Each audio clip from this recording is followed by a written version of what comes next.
Family dinners are supposed to be warm, filled with laughter and the smell of roasted chicken, but not in my house. In my house, dinner was a stage, and my mother loved handing out roles. This time, she gave me mine with a single line. "You're just bitter because your sister succeeded." The words sliced through me sharper than the steak knife in my hand. Bitter? Me? I swallowed the lump in my throat and smiled. Not the smile of defeat, but the smile of a storm gathering its lightning. I rose slowly, my chair scraping against the polished oak floor. Every eye turned toward me, expecting me to sulk away in silence.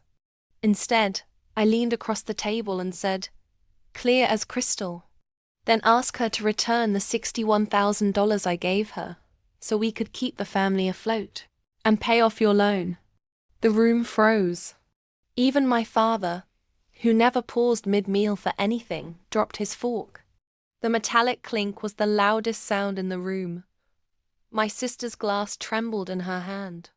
Her perfectly painted lips parted, but no excuse came. You see, I wasn't bitter. I was a silent architect. While she was flaunting handbags and success on Instagram, I was the one wiring money in the dead of night, patching up the sinking ship my parents pretended was a yacht. But revenge isn't just about exposing secrets, it's about timing. That night, I didn't stop at the $61,000. I pulled out my phone, pressed a button, and cast the screen to the flat-screen TV hanging above the fireplace. Up popped receipts, bank transfers, even had tearful text messages begging me for just one more loan, so her mortgage wouldn't collapse. Gasps filled the room. My mother turned pale. My father's hand trembled as if holding a confession. My sister's empire of lies crumbled before their very eyes. And then came the twist.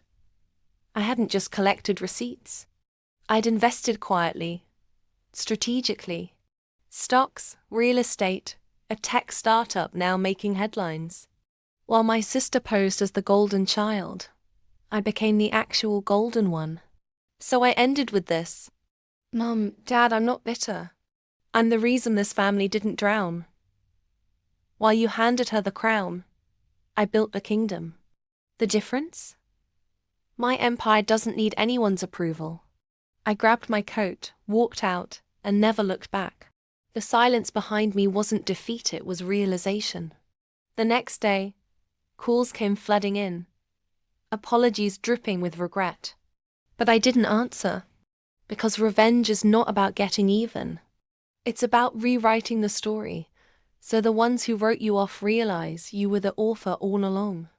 And if you enjoyed this story of unexpected revenge, make sure you subscribe to my YouTube channel, because trust me, the next story will leave you even more stunned.